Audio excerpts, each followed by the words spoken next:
soy Facundo López, estudiante del segundo año del Profesorado de Lengua y Literatura del Instituto Olga Cosentini, y en este video vamos a analizar el cuento El extraño de Howard Phillips Lovecraft, a partir de la tesis de Ricardo Piglia, en la cual el cuento siempre narra dos historias.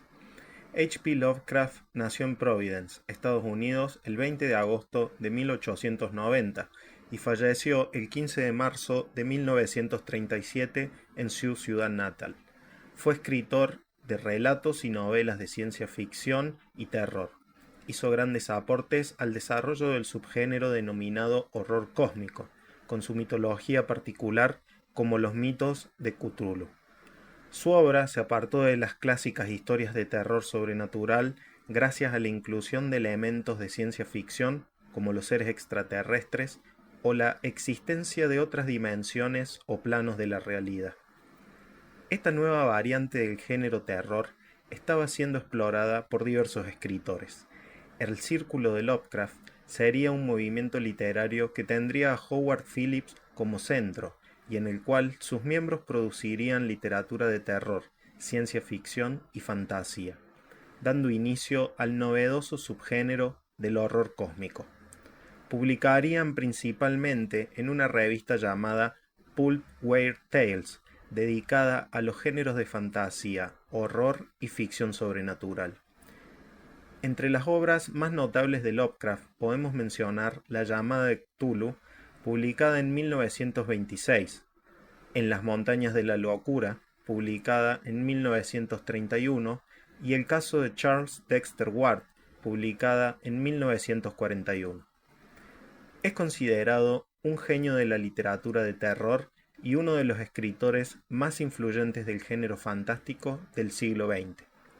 Lamentablemente murió prácticamente en la pobreza, y su obra fue salvada del olvido gracias a algunos de sus compañeros del círculo de Lovecraft. En su cuento El extraño, escrito en 1921, el narrador es el propio monstruo, un vampiro. Esto resultó un elemento original en su fecha de publicación, siendo el primer cuento con dicha característica. A diferencia de sus exitosas obras de horror cósmico, El extraño se enmarca en el horror gótico y sobrenatural. El protagonista, y narrador en primera persona, vive solitario y aislado en un castillo. Este cuento nos provoca un miedo reflexivo que se esconde dentro de nuestra propia existencia, el temor a lo desconocido, a lo que no podemos comprender, el miedo a nuestra propia identidad. Hay registros en las numerosas cartas entre Lovecraft y su círculo de escritores, donde admite que El extraño es el cuento donde más pudo volcar su inspiración por el estilo de su ídolo Edgar Allan Poe. Algunos críticos han sugerido este cuento como autobiográfico, por el sentimiento de extrañeza que parecía sentir Lovecraft respecto a su lugar en el mundo y el tiempo que le había tocado vivir. A partir de la tesis de Piglia, sobre que un cuento siempre narra dos historias, una superficial y otra de forma secreta, el cuento El extraño de Lovecraft presenta una forma clásica donde se desvincula ese relato no dicho con la historia narrada. Es decir, no sabremos que el narrador es un vampiro monstruoso hasta el final.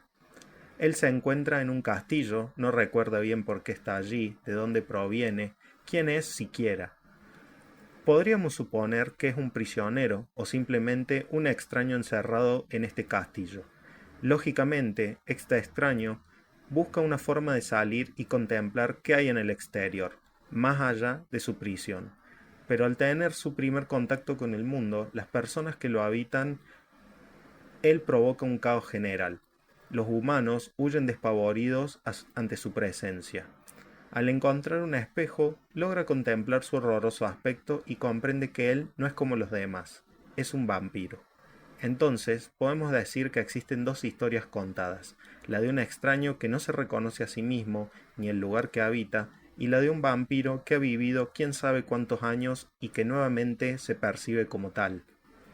Dicho descubrimiento de su identidad representa la segunda historia revelada al final del cuento. A partir del efecto sorpresa, todo cobra sentido.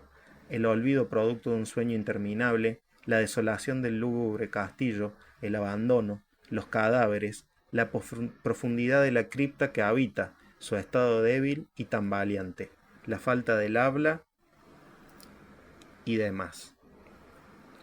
El narrador fue dejando pistas de su extrañeza, pero nunca hubiéramos podido imaginar su verdadera naturaleza.